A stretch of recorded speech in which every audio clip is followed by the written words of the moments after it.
Hi hello నమస్తే welcome to time 24/7. ఈరోజు మనము ఐడిపిఎల్లో ఉన్నటువంటి ప్రియదర్శిని హాస్పిటల్ దగ్గరనైతే ఉన్నాము. అదేవిధంగా ఇక్కడ ఉన్నటువంటి ప్రముఖ గైనకాలజిస్ట్ డాక్టర్ ప్రియదర్శిని మేడం అయితే మరిన్ని విశేషాలు అడిగైతే తెలుసుకునే ప్రయత్నం చేద్దాము.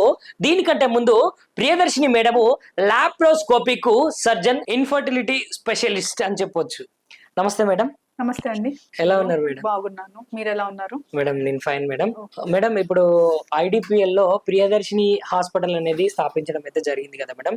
సో ఇక్కడికి వచ్చేటువంటి పేషెంట్స్ ఏ పేషెంట్స్ వస్తారు, ఒకవేళ ప్రెగ్నెన్సీతో ఉన్న వాళ్ళు వచ్చినప్పుడు వాళ్ళకి ఏ విధమైనటువంటి వైద్య పరీక్షలు నిర్వహించడం జరుగుతుంది? నమస్తే అండి, నేను doctor Priyadarshini, gynaecologist, laparoscopic surgeon and infertility specialist. ఈ ఐడిపిఎల్ ఏరియాలో నా హాస్పిటల్ ఉంది, ప్రియదర్శిని హాస్పిటల్ అని. ఈ హాస్పిటల్ మేము స్టార్ట్ చేసి 3 years అయింది, to provide complete women care. So I'm a gynaecologist కాబట్టి I'm totally focused on women's health. So usually డెలివరీస్కి, లాప్రోస్కోపిక్ సర్జరీస్కి and infertility patients and menopausal patients, pre menopausal patients usually మా హాస్పిటల్కి వస్తారు and I take care of all of them.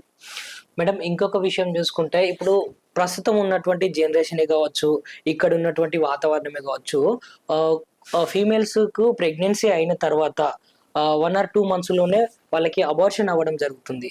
So ఎందుకు ఇలా జరుగుతుంది అంటారు? సో 1 or 2 అబార్షన్స్ అనేది ఎవరికైనా సరే ఇస్ వెరీ కామన్. అంటే లైక్ 60% ఆఫ్ పాపులేషన్కి 1 or 2 అబార్షన్స్ అవ్వడం అనేది very common. Usually first 2 or 3 months అయ్యే అబార్షన్స్ జెనెటిక్ అంటే లోపల ఫామ్ అయిన బేబీ క్రోమోజోమల్ అనామలీస్ తోటో, జెనెటిక్ అబ్నార్మాలిటీస్ తోటో ఏదో ఒక అబ్నార్మాలిటీ ఫామ్ అయినప్పుడే. అంటే యూజువలీ ఫస్ట్ 2-3 months లోపల అబార్షన్స్ అన్ని foetal causes, usually foetal causes అంటే బేబీ ఏర్పడడ లోపంతోటే జరుగుతుంది యూజువల్లీ. సో మదర్ విషయాలు ఏముండదు, ఫాదర్ విషయాలు ఏమీ ఉండదు. సో ఫస్ట్ 2 or 3 months లోపల అబార్షన్స్ అంతా కూడా బేబీ అబ్నార్మాలిటీస్ ఉంటే జరుగుతాయి. అండ్ 1 or 2 అబార్షన్స్ అనేది వెరీ కామన్.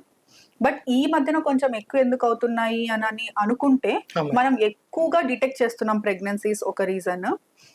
ఇది వరకు రోజుల్లో ఇంత ఎక్కువ డిటెక్షన్ ఉండేది కాదు, వాళ్ళకు కూడా అయ్యేవి, మనం ఎక్కువ డిటెక్ట్ చేస్తున్నాం కాబట్టి అబార్షన్స్ ఎక్కువ అవుతున్నాయి అని అనుకుంటున్నాము. And second reason maybe because of environmental pollution, or third reason maybe because of food fortification. Healthy diet అనుకుంటున్నాము, బట్ మనం ఎంత హెల్దీ డైట్ తీసుకుంటున్నాము అనేది మనకి తెలియదు. బికాస్ అవుట్ సైడ్ ఫుడ్ కూడా బాగా ఫోర్టిఫికేషన్ అయిపోయింది, అంటే ఫుడ్ కల్తీ. ఈ రీజన్స్ అవ్వచ్చు. And healthy sperm, healthy egg కలవకపోయినా కూడా ఫీటస్ హెల్దీగా ఫామ్ అవ్వదు. సో హెల్దీ ఎగ్ వస్తుంది, హెల్దీ స్పర్మ్ ఉంది అనేది కూడా మనకి తెలీదు. సో వాటిని కూడా కొన్ని టెస్ట్లు చేసుకొని ఫర్దర్ గా హ్యాపీగా ప్లాన్ చేసుకుంటే ప్రెగ్నెన్సీ బాగుంటుంది. మేడం ఇంకొక చిన్న విషయం ఏంటంటే, 2nd లేదా 3rd monthకి వెళ్ళినప్పుడు బేబీకి అనేది లోపల హార్ట్ బీట్ ఫామ్ అవుతుంది. ఫామ్ అయిన తర్వాత మళ్ళీ హార్ట్ బీట్ అనేది ఆగిపోతుంది. అంటే అట్లా ఆగిపోవడానికి గల పర్టికులర్ రీజన్ ఏమన్నా ఉందా? Usually baby heart beat 6 weeks లో వస్తుంది మేడం. సో 6 weeks నుంచి heart beat should continue. 6 weeks తర్వాత హార్ట్ బీట్ ఆగిపోయింది అని అంటే దాన్ని మనం మిస్డ్ అబార్షన్ అంటాము. అలాంటి బేబీస్ ని మనం ఎలా అయినా సరే అబార్షన్ చేసి తీసేయాలి. బట్ యూజువల్లీ హార్ట్ బీట్ ఎందుకు ఆగిపోతుంది అంటే, నేను ఇందాక చెప్పినట్టే లోపల బేబీ డెవలప్మెంట్ కి కావాల్సిన కోర్ మెటీరియల్ ఫీటస్ లో లేనప్పుడు కొంతవరకు పెరిగి తర్వాత గ్రోత్ ఆగిపోవచ్చు. ఆ గ్రోత్ ఆగిపోయే ప్రాసెస్ లో ఫస్ట్ స్టాప్ అయ్యేది హార్ట్ బీట్, బ్లడ్ సర్క్యులేషన్ సరిగా లేనప్పుడు. సో హెల్దీ ఫీటస్ ఫామ్ అవ్వలేదు అన్నప్పుడు ఆ ప్రాసెస్ లో ఎప్పుడో ఒకప్పుడు హార్ట్ బీట్ అనేది ఆగిపోవచ్చు. ఆ హార్ట్ బీట్ మానిటర్ చేసుకోవడానికి మనం రెగ్యులర్ గా స్కాన్స్ చేసుకుంటూ చూసుకోవాలి. వన్స్ హార్ట్ బీట్ ఆగిపోవటం అనేది ఎవరి చేతిలోనూ ఉండదు. వన్స్ హార్ట్ బీట్ ఆగిపోతే మనం దాన్ని మిస్డ్ అబార్షన్ అంటాము, మనం దాన్ని అబార్షన్ చేసుకోవాల్సి ఉంటుంది. మేడం ఒకవేళ హెల్దీ ఫీటస్ అనేది ఫామ్ అవ్వాలి అని అన్నప్పుడు మేలే గానీ ఫీమేలే గానీ తీసుకోవాల్సినటువంటి ప్రికాషన్స్ ఏముంటాయి? సో యూజువల్లీ అబార్షన్స్ ని ప్రివెంట్ చేయడానికి ఫోలిక్ యాసిడ్ అన్న టాబ్లెట్ మనము 3 months బిఫోర్ ప్రెగ్నెన్సీ నుంచి, so pregnancy first 3 months before pregnancy after 3 months folic acid అన్న టాబ్లెట్ యూజువల్లీ ప్రిస్క్రైబ్ చేస్తాము to prevent neural tube defects and abortions. And male partner, female partner కూడా healthy diet తీసుకుంటూ ఎక్కువ obese అయిపోకుండా బయట food junk food avoid చేసుకొని healthy diet తీసుకొని very good personal relation లో ఉన్నారు అని అంటే యూజువల్లీ అబార్షన్స్ ని ప్రివెంట్ చేయొచ్చు. Okay madam. ఇంకొకటి ఏంటంటే మేడం, ఇప్పుడు భర్తకే గానీ భార్యకే గానీ బ్లడ్ గ్రూప్ కు సంబంధించి రెండు పాజిటివ్ అయితే పుట్టబోయే బేబీకి ఏమైనా ప్రాబ్లం అవుతుందా, లేదంటే ఒకవేళ బేబీ ఏర్పడడానికి ఏదైనా ప్రాబ్లం అవుతుందా? బ్లడ్ గ్రూప్ తోటి ఎటువంటి సంబంధము లేదు ఫీటస్ ఏర్పడడానికి. సో వాళ్ళ మదర్ పాజిటివ్ అవ్వనివ్వండి, ఫాదర్ పాజిటివ్ ఉన్నా ఏం ప్రాబ్లం లేదు. మదర్ కి ఒకవేళ నెగటివ్ బ్లడ్ గ్రూప్ అయితే కనుక లోపల బేబీకి పాజిటివ్ బ్లడ్ గ్రూప్ ఫామ్ అయితే అప్పుడు మనము ఐసిటి అన్న టెస్ట్ చేసుకొని మదర్ కి యాంటీడీ ఇంజెక్షన్స్ అనేది ఇచ్చుకోవాలి. So mother negative blood group ఉంటే కొన్ని ఎక్కువ టెస్ట్లు ఉంటాయి తప్ప మదర్ పాజిటివ్ బ్లడ్ గ్రూప్ లో ఎటువంటి ప్రాబ్లమ్స్ లేవు. మేడం ఇంకొకటి, మనము ప్రెగ్నెన్సీ ప్లాన్ చేసుకున్న తర్వాత ఈవెన్ ప్రెగ్నెన్సీ వచ్చిన తర్వాత రెండు రకాలైనటువంటి స్కాన్స్ చేస్తారు అని తెలిసింది మేడం. సో ఆ స్కాన్స్ ఏంటివి, ఏ విధంగా చేస్తారు? సో ప్రెగ్నెన్సీ ఒకసారి డిటెక్ట్ అయిన తర్వాత ఫస్ట్ 6 వీక్స్ లోపల హార్ట్ బీట్ వస్తుంది అని చెప్తున్నాను కదా. సో ఫస్ట్ 6 వీక్స్ కి ఫీటల్ వయబిలిటీ స్కాన్ అని చేసుకుంటాము, అంటే హార్ట్ బీట్ వచ్చిందా లేదా. ఆ తర్వాత 11 to 13 వీక్స్ మధ్యన ఎన్టీ స్కాన్ అనేది చేస్తాం. ఎన్టీ స్కాన్ అంటే nuchal thickness. Nuchal thickness is neck దగ్గర మజిల్ ని మెజర్ చేయడం అనమాట. అది నార్మల్ రేంజ్ లో ఉంటే బేబీ విల్ బి ఫైన్ అని అనుకుంటాము. ఆ తర్వాత ఫ్రమ్ 18 to 22 వీక్స్ మధ్యన టిఫా స్కానింగ్ అని టిఫా స్కాన్ చేస్తాం. టిఫా అంటే లోపల బేబీ అవయవాలన్నీ మంచిగా ఏర్పడ్డాయా అని తెలుసుకునే స్కానింగ్ అనమాట, అది టిఫా స్కానింగ్. ఆ తర్వాత మళ్ళీ 24 వీక్స్ అప్పుడు ఫీటల్ 2D ఈకో అన్న స్కానింగ్ ఉంటుంది, అంటే లోపల బేబీ హార్ట్ ఎలా ఉంది అని తెలుసుకోవడానికి ఒక స్కానింగ్. ఆ తర్వాత ఎవ్రీ 4 వీక్స్ ఇంటర్వెల్స్ లో గ్రోత్ స్కానింగ్ చేసుకోవాలి. గ్రోత్ స్కానింగ్ ఎందుకంటే లోపల బేబీ వెయిట్ బాగా పెరుగుతుందా, ఉమ్మనీరు కరెక్ట్ గా ఉందా, and blood supply to baby బాగుందా అని తెలుసుకోవడానికి సీరియల్ గా ఎవ్రీ 4 వీక్స్ కి మనకి మన అవసరం ప్రకారం గ్రోత్ స్కాన్స్ అనేవి చేసుకుంటాం. మేడం ఇంకొకటి, లోపల బేబీ అనేది ఫామ్ అయినప్పుడు యూజువల్లీ ఏమవుతుందంటే అవయవాలు అనేటివి అవయవాలు అనేటివి ఫామ్ అవ్వడానికి ఎంత టైం పడుతుంది మేడం? అదే ఈ అవయవాల స్కానింగ్ చేసుకునే కాన్సెప్టే అది. 18 to 22 వీక్స్ మధ్యన బేబీ లోపల ఆర్గన్స్ అన్ని క్లియర్ గా ఫామ్ అవుతాయి కాబట్టి అదే టైంలో మనం స్కానింగ్ చేసుకుంటాం, ఎందుకంటే ఆర్గన్స్ అన్ని బాగున్నాయా అని. సో 22 వీక్స్ వరకు ఫార్మేషన్ ఉంటుంది, ఆ తర్వాత అంతా ఇంకా గ్రోతే అన్నమాట. సో యూజువల్లీ 18 to 20 వీక్స్ మధ్యన గ్రోత్ అనేది వచ్చేస్తుంది ఫీటస్ కి. మేడం కొంతమంది ప్రెగ్నెంట్ అయిన తర్వాత డెలివరీ టైంలో 9 months కి డెలివరీ అవుతారు, కొన్ని ప్రెగ్నెన్సీకి ఏమో ఎర్లీ డెలివరీ అయిపోతుంది, అంటే 7 months కి 8 months కి. సో అట్లా ఇదైతే చాలా పెద్ద క్వశ్చన్. ఆన్సర్ అంటే సో యూజువల్లీ 36 వీక్స్ కి వయబుల్ ఫీట్, అంటే 28 వీక్స్ తర్వాత బేబీ పుట్టితే బాగానే ఉంటది, అంటే 7th month అయినా కూడా బాగుంటది, అంటే 28 వీక్స్ తర్వాత నుంచి వయబిలిటీ వచ్చేస్తుంది అంటాము. Usual deliveries at 38 to 39 weeks అవుతాయి.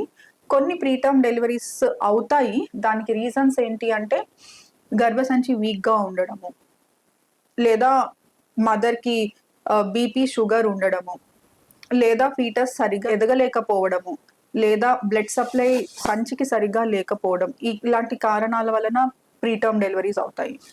సో ఆ ప్రీటర్మ్ డెలివరీస్ అవుతాయి అని మనకు అనిపించినప్పుడు మనం రెగ్యులర్ గా మానిటర్ చేసుకొని కేర్ఫుల్ గా చూసుకున్నాము అంటే మనం టర్మ్ దాకా కూడా తీసుకెళ్లొచ్చు ప్రెగ్నెన్సీస్ ని. ఇంకొకటి ఏంటంటే, ఇప్పుడు అబార్షన్స్ 1 or 2 అయిపోయిన తర్వాత ఇంకొకసారి మిస్క్యారేజ్ అయిపోయినప్పుడు లోపల ఉన్నటువంటి గర్భసంచికి ఏదైనా ప్రాబ్లం అవుతుందా మేడం? క్లీనింగ్ ప్రాసెస్ కానీ, లేదంటే టాబ్లెట్ల త్రూ బయటికి పంపించడం ద్వారా ఏదైనా గర్భసంచి ఏ ప్రొసీజర్ తోటి మనం అబార్షన్ చేసినా కూడా 1 or 2 అబార్షన్స్ అయినా కూడా సంచికి ఏమీ అవ్వదు. 1 or 2 అబార్షన్స్ అయిన తర్వాత కూడా హెల్దీ ప్రెగ్నెన్సీస్ చాలానే చూస్తాము. అంటే ఇప్పుడు సమాజంలో ఇప్పుడు ఎట్లుందంటే, ఒక్కసారి 2 సార్లు ప్రెగ్నెన్సీ అయిపోయిన తర్వాత అబార్షన్ అయిపోయిన తర్వాత భయపడుతున్నారు, అయ్యో మళ్ళీ థర్డ్ టైం ఒకసారి. సో అదే చెప్పేది ఏంటంటే 1 or 2 అబార్షన్స్ అనేది very much common in the population. So 2 abortions కి మనం భయపడేది ఏమీ లేదు, సంచి కూడా దాని వలన ఏమీ వీక్ అయిపోదు. బట్ రెగ్యులర్ గా ఫోలిక్ యాసిడ్ వాడుకొని కేర్ఫుల్ మానిటరింగ్ తోటి హ్యాపీలీ ప్రెగ్నెన్సీకి ఫర్దర్ ప్లాన్ చేయొచ్చు, ఏమీ రిస్క్ ఉండదు, సంచి బాగానే ఉంటుంది. మేడం ఒక డెలివరీ అయిపోయిన తర్వాత, అంటే ఒక బేబీకి ఎంత గ్యాప్ లో మళ్ళీ ప్రెగ్నెన్సీ అనేది ప్లాన్ చేసుకోవచ్చు? So ideal gap between pregnancy and pregnancy is like 3 years. 3 years ఉంటే ఫస్ట్ ఉన్న బేబీకి బ్రెస్ట్ ఫీడింగ్ కంప్లీట్ చేయొచ్చు, కొన్ని వ్యాక్సిన్స్ కంప్లీట్ చేయొచ్చు, మళ్ళీ బాడీలో కాల్షియం ఐరన్ స్టోర్స్ రిప్లెనిష్ అవుతాయి. So ideal gap should be 3 years. Madam, ఇంకొకటి ఏంటంటే ఎవ్రీ మంత్ 9th కి మన ప్రియదర్శిని హాస్పిటల్లో చెకప్స్ అనేటివి, ఫ్రీ చెకప్స్ అనేటివి, హెల్త్ చెకప్స్ జరుగుతాయంట. సో ఎలాంటి చెకప్స్ మీరు ప్రొవైడ్ చేస్తున్నారు, ఏ విధమైనటువంటి చెకప్స్ మీరు ప్రొవైడ్ చేస్తున్నారు? సో ఎవ్రీ మంత్ 9th మన హాస్పిటల్లో ఫ్రీ ఓపీ అంటే కన్సల్టేషన్ ఛార్జెస్ ఏమీ లేదు. ఆ రోజు మార్నింగ్ లైక్ 10 to 2 ఎంతమంది వచ్చినా ఫ్రీగా చూస్తాము. అండ్ స్కాన్ బిల్ మీద 30% డిస్కౌంట్ ఉంటుంది. అండ్ మెడికల్ బిల్ మీద 10%, ల్యాబ్లో 10% డిస్కౌంట్ ఇస్తున్నాము. ఎవ్రీ మంత్ 9th మేము ఈ హాస్పిటల్ స్టార్ట్ చేసిన 3 years నుంచి కూడా ఒక్క మంత్ కూడా ఆపకుండా, అది సండే అయినా కూడా పండగ అయినా కూడా ఎవ్రీ మంత్ 9th మేము 9th క్యాంప్ అనేది కండక్ట్ చేసాము. సో యూజువల్లీ 80 to 100 పేషెంట్స్ని చూస్తాం ఆ రోజున. మళ్ళీ వాళ్ళు గెట్ బ్యాక్ అవుతున్నారు, చాలా సంతోషంగా ఉంది. దిస్ ఇనిషియేటివ్ మాకు చాలా హెల్ప్ అయింది and we are very happy with this. So మేము కూడా అందుకనే మేడం, చాలా మంది మన తెలంగాణ రాష్ట్రానికి సంబంధించి ఐడిపిఏలో ఉన్నటువంటి ప్రతి ఒక్కరు ప్రియదర్శిని హాస్పిటల్ కి అయితే చాలా మంది రావడం జరుగుతుంది. సో మాకు మంచిగా అనిపిస్తుంది అని చెప్తే మేము మిమ్మల్ని సంప్రదించడం జరిగింది మేడం. సో ఈ మన టీవీ ఛానల్ చూసే జనాలకు, అదే విధంగా ప్రెగ్నెన్సీ ఉమెన్స్ కి మీరు సజెషన్స్ ఏమైనా చెప్పాలనుకుంటే ఒకసారి. ఓకే అండి, సో నా suggestion to all pregnant ladies ఏంటి అంటే, మీరు హ్యాపీగా హెల్దీగా ఉండండి, హెల్దీగా తినండి, డైలీ ఒక 1/2 hour వాకింగ్ చేయండి, 8 hours స్లీప్ తీసుకోండి, అండ్ వైఫ్ అండ్ హస్బెండ్ హ్యాపీగా ఉండండి వితౌట్ ఎనీ స్ట్రెస్. ఇదే నేను టు ఆల్ ప్రెగ్నెంట్ లేడీస్ చెప్పాలనుకుంటున్నాను. సో మన దగ్గర ఉన్న వాళ్ళు మన దగ్గరికి రండి. Thank you so much. So చూశారు కదండి, డాక్టర్ గైనకాలజిస్ట్ ప్రియదర్శిని మేడం గారు ఏ విధమైనటువంటి సజెషన్స్ ఉమెన్స్ కి చెప్పారో. సో మేడం చెప్పిన విధంగా మనం అన్ని పాటించినట్లయితే ప్రెగ్నెన్సీ టైంలో ఎలాంటి అవరోధాలు అనేటివి రావు. సో చూస్తూనే ఉండండి Time 24/7. షేర్ చేయండి, లైక్ చేయండి, సబ్స్క్రైబ్ చేయండి. మరిన్ని వీడియోల కోసం బెల్ సింబల్ పై క్లిక్ చేయండి.